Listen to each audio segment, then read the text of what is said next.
thangs. Welcome back to my channel where we listen to spooky stories and eat some yummy food together. Look at what we have today. We have some birria tacos, 4 birria tacos, and in the back here I have 2 shredded pork tacos. It looks like we have 2 different types of salsa today. We have a green salsa, a red salsa. The red one looks like it might be a little bit spicy. I love spicy food, so bring it on. And to drink, a pineapple Doritos. My apologies if I mispronounced that one. And today, for our spooky stories, we're going to be listening to people's Ouija board experiences. I've done the Ouija board a couple of times. I remember I worked with this lady who was a witch, and she gave me so much crap for doing the Ouija board. She made me swear to never do it again. I was like, okay. And if you guys would like to hear those stories one day, then comment down below. Have you guys ever tried the Ouija board? If so, I'd love to hear your stories. Although I will say, definitely do not recommend doing the Ouija board, okay? It's one of the most unprotected and unsafe forms of communication. Anything can come in, so you could have a good experience, maybe talking to a friendly ghost from the 1800s, or you could be talking to a demon. There's no telling what can come through, so yeah, just wanted to say ahead of time, do not recommend using the Ouija board, but we're gonna listen to people's experiences today. Let's get into our first bites.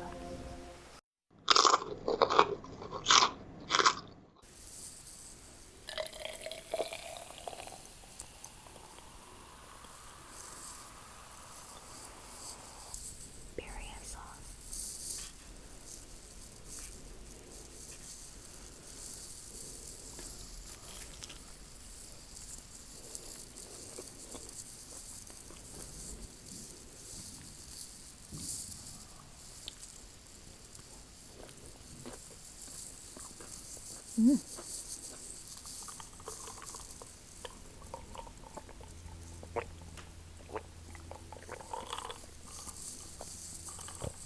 That's really good. Alright, boo thangs. If you're ready to jump in, then get your favorite snack, get a cozy blanket, and let's get freaky, guys. Let's go. Let's begin with story number 1. Also, I'm gonna mention there's gonna be a trigger warning for suicidal thoughts and suicidal ideation, so just a heads up in this first story.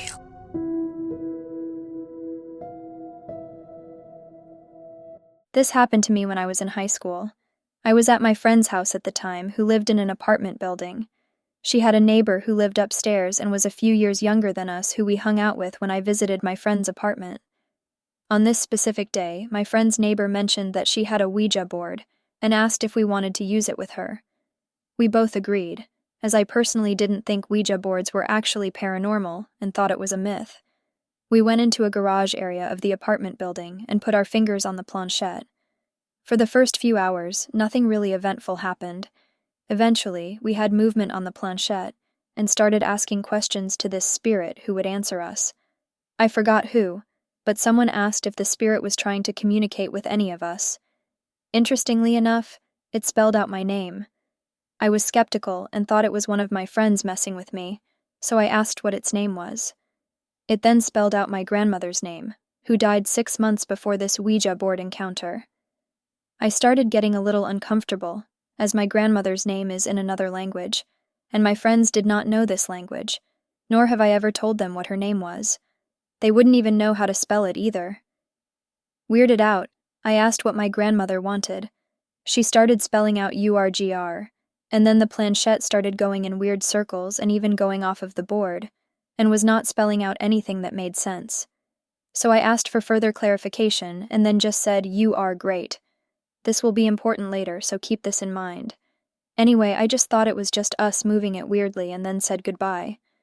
A few days later, my grandmother's husband, my grandfather, suddenly passed away. It was unexpected, as he was in great health and was right before Christmas, and was so excited for Christmas. As I was at his funeral, I remembered sitting there and thinking about the Ouija board, and that's when it hit me. When the Ouija board, or my grandmother, initially tried to spell out something that started with GR, I realized that grandfather starts with GR. But then the planchette moved around weirdly when my grandmother couldn't spell out the rest of the word, as if something was stopping my grandmother from completing the word and warning me. The next few months was hell, as I started blaming myself, and was convinced that I somehow contributed to my grandfather's death by using this board. It got to the point that I became suicidal, and the scary part is, my thoughts felt as if it wasn't me. It felt as if something was trying to lead me to taking my life, as they were very dark. I can't explain it, as it might have been guilt, but I felt like something was watching me all the time, and I felt a strange presence in the next few months after using the board. There is also the fact that the night of when I used the Ouija board, I was in the bathroom and I was underneath some lights. I had a strange feeling and felt that I needed to walk away. Right when I did, the lights shattered, and would have injured me if I was standing underneath. I eventually confessed to my mother about the Ouija board experience, and right when I did, I felt a giant weight off of my shoulders. The negative and dark thoughts were slowly disappearing, and I started to not feel the dark presence anymore when I overcame these thoughts. However, I was still wondering if the spirit I contacted to was even my grandmother. I also wondered if I was imagining this dark presence and the dark thoughts I had. Fast forward, I was at an overnight event at my school, and another friend brought a Ouija board. I decided to use it one more time with this friend and find some answers. At one point, the Ouija board said it was trying to contact me specifically. When we asked who it was, it then started spelling out DEV. We started panicking, but then it spelled out to a word that I forgot. I dismissed it and thought it was nothing, but my friend decided to look up the word. A few weeks later, she told me that the word meant devil in another language. It was confirmed to me that it might not have been my grandmother who was contacting me the first time. There is also the fact that there may have been something that was trying to get to me, and it did not have good intentions. To this day, I am convinced that this spirit only tried to warn me about my grandfather, so that when he passed I would have felt guilty. By feeling guilty, I was more vulnerable to this spirit's influences, to the point that I would almost take my life. I do not know if this was actually happened, but it's the only logical explanation I have. See, that's what's so scary about the Ouija board, okay? You don't know what you were talking to. You could be talking to a trickster who knows this information about you and your grandmother, and the fact that your grandfather was gonna pass soon, and use that against you. They're so evil. Guys, I'm probably gonna say after every story, don't use the Ouija board, okay? It's totally unsafe. And there's certain rules when you play the Ouija board, rules of protection, rules of how to play and how to close the game appropriately, should you play the game. But I'm telling you, you probably should not play the game. Also, I love how AI says Ouija board. It sounds so funny. Alright, let's get into our next story.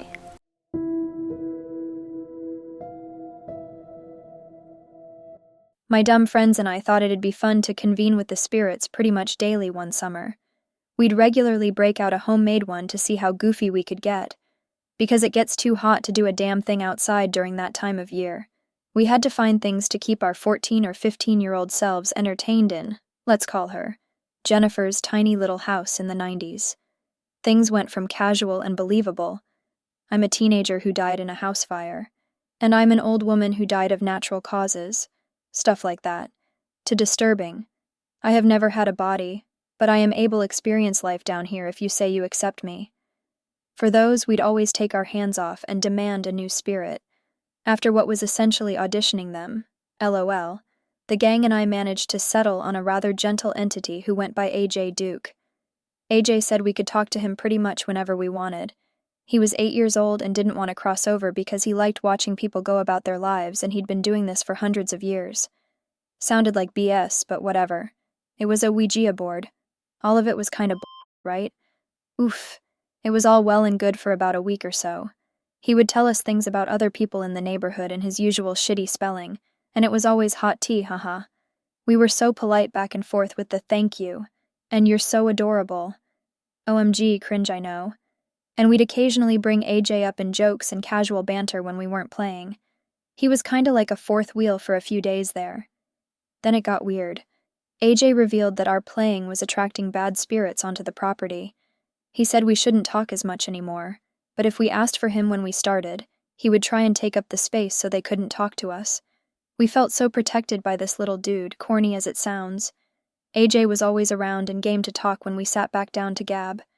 Soon, though, we started noticing the damn thing getting faster and stronger.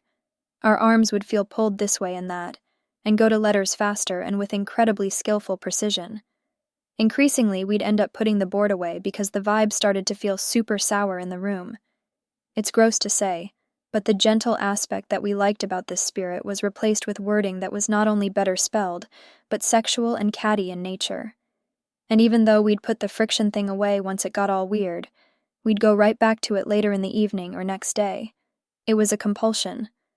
One night, Jennifer's older sister stopped by to visit their mom, but decided to hang with us for a while. It was literally the first time she ever did this, and it felt really cool to have someone who was pretty popular in high school kick it with us. When she came into Jennifer's room and saw the Ouija board, she got instantly piqued. We showed her what we usually got up to, and she was skeptical at first. She said, "I'm gonna go in the hall and hold some fingers up. Let's see if the Ouija board can get it." So she does, and one by one it kept nailing it. You could see the smirk wipe off her face and go into something akin to fear. Then you could see the fear go into a desperate curiosity. She sat down and played with us, getting some gossip about her parents' divorce that we didn't even think to ask about. It didn't take long for the sexual catty stuff to get cranked up. She was looking at us with a face that also felt the air shift. When we did our usual bellyache and hands-off ritual over it, though, she protested. She thought this was when it really gets interesting. And what did that damn thing suggest we do not 5 minutes after we decide she might be right? It suggested we hold a seance. Guess what gang went along with it because cool big sis got super excited at the idea. Sigh, so we did. The board told us to get into a circle and hold hands, then call for a spirit to appear. Mind, the Ouija isn't spelling things out as cleanly, lol. It'd be something like circle, hold hand, invite. And that's the good spelling. Anyway, we do as instructed. Nothing was happening at first, in spite of Big Sister's insistence that, if you're there, show us a sign on repeat. Still, our big round eyes would look around at one another. I'm not sure if we were hoping something would happen, or if we were waiting for another to call it off. Nobody wants to be the ultimate nerd, though. If we played our cards right, we might can hang with her crew as they smoked cigarettes between classes and generally looked beautiful and badass. If you're there, do something, she commanded. A newspaper clipping taped to my friend's mirror flickered and we all jumped, but she confirmed it was the ceiling fan and said it does that periodically. Woo. Is this girl like a pro Ouija board player?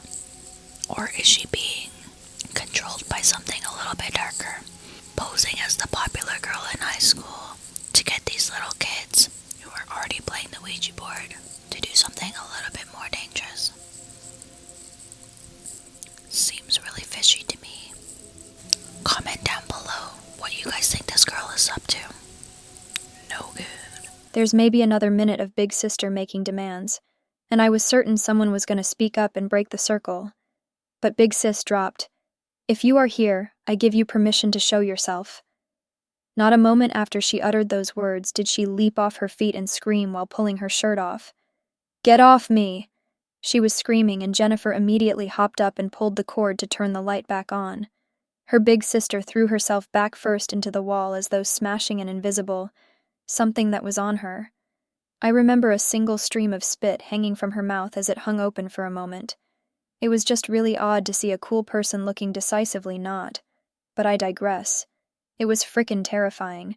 She spun around and screamed, "What is it?" over and over, and just below her bra strap were 3 scratches, in some places deep enough to draw a bit of blood. We instinctively huddled around her, cloaking her in a protective shield. but had no frickin' clue what to do except move that huddle downstairs and into the living room, where her mother was watching TV. She leapt up and took a look at Big Sis's back as we frantically explained.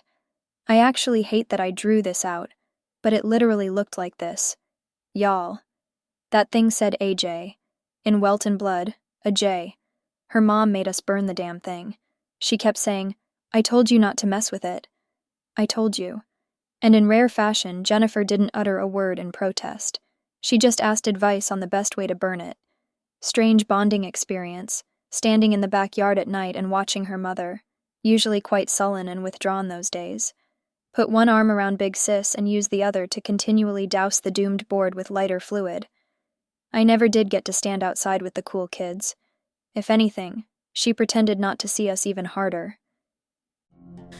If you guys are liking these videos so far, don't forget to drop a like and don't forget to subscribe. It would mean so much to me. It's been so fun to listen to spooky stories. Let's get into our third story.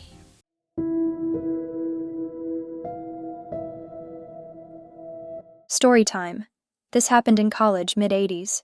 Best friend who was not yet then my roommate and I got to playing around with a homemade Ouija. Dee and I made it out of basic notebook paper, with a straw as a planchette. Broke college days. Such fun. We got in touch with two spirits who claimed to be from World War II, Jonathan and Wade. Being the dumb college kids we were, we begged them to send us a sign.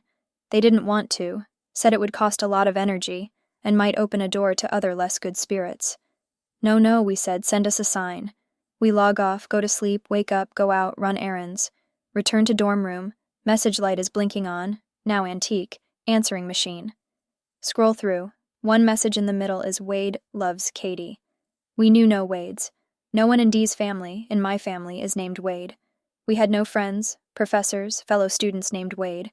And so we proceeded to freak right out, replayed it, kept freaking out. OMG, this must be their sign. Then had the bright idea to bring over our best male buddy and let him hear it. He lived across the way in the boys' dorms. Dee and I run downstairs. She runs and gets Jay. We run back upstairs. Message light still blinking, we go to play the messages and that particular message in the middle is gone. Never came back. Cue more freaking out. Cue a stern warning from Jay about messing with Ouija boards. Dee and I kept doing it, but I noticed my hands going cold all the way up to my elbows. I felt drained, no energy. Then one weekend, my roommate went home. I went out, returned home around dusk, walked in, and the dorm was freezing cold, in May in the deep south. I walked in and saw at the window a giant hand that knocked 3 times, through the glass. We lived on the 3rd floor. I took one giant step back, said nothing, thought nothing, turned off the light, locked the door, ran down to Dee's dorm room. Cue more freaking out. I told Dee I'm spending the night here, even if I have to sleep on the floor. We relaxed. Then I suddenly realized, crap, I need my contact solution and clothes. We have to go back. Dee said give it an hour or 2 more, so we did. Went back in. Room was completely normal. No heaviness, no freezing temps. Dee and I ripped up the homemade Ouija board, clipped the straw planchette into pieces, never did it again. I know what I saw. I saw a giant hand knocking on my window through the glass. It moved the window blinds on the inside, and we lived on the 3rd floor. Something wanted in. Never again. Never again is right. That's so terrifying. You're on the 3rd floor and you're seeing something outside of your window. No, ma'am. Let's get into our last story.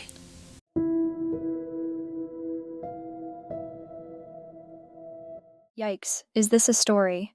Okay. So my friends and I, being curious and young, decided to play an Ouija board in the winter of 2018, after we started our freshman year of high school. We hadn't been able to get our hands on a real one, because the roads were too icy to drive on, and none of us had one at home we could bring. So naturally we made our own. We thought we were absolutely hilarious for making our poster board Ouija board as artsy as possible, writing every letter in poor calligraphy and decorating the sides with a pastel border. We had a shitty handmade board, and it was the middle of the afternoon in Texas on a snow day. Not many of us thought it would work, not really. I was telling myself it was going to be bullshit, because I was still vulnerable from my dad's passing a few months prior to this incident. But because of that vulnerability, I let myself have a little bit of hope that I was going to get to talk to my dad that afternoon. We lit some Bath and Body Works candles and sat on the shaggy silver rug in the middle of my bedroom. Each of us placed 2 fingers on the drinking glass we'd put on the board, the drinking glass that used to be my dad's favorite. He'd mix Coca-Cola with whiskey in that cup, and I knew what I was doing when I picked it for our planchette. A designated speaker-asker was chosen, and we were to feed her questions to ask the spirits, should they decide to appear. We started the session with joking around about my door ghost, as my bedroom door likes to fully slam out of nowhere and seems to have been possessed. The idea of there being a ghost that haunts my door is a running joke with my friends and I. We asked the board if anyone was there. It replied yes. We asked if it was my door ghost, and it replied yes. We got the letters AHB when we asked its name, and frankly I think that might have been the spirit that came next testing to see if the board worked, as that's not out of character for my dad. There was a short spell where the line went dead, for lack of a better term.